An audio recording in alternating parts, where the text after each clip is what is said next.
মাছটার দামই নিয়েছে 50 টাকা। এই মাছটা 50 টাকা নিয়েছে।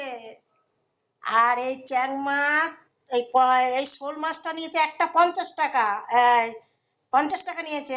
আর এই চ্যাং মাছ নিয়ে এসেছি কত টাকা জানেন? 150 টাকার। দেখেন, তাহলে লালা সুপারে সব পাওয়া যাচ্ছে, কলকাতার মাছ। আর এখন ঠান্ডা মৌসুমি দিন, এখন ভালো ভালো মাছ পাওয়া যাচ্ছে। চলেন, বাই।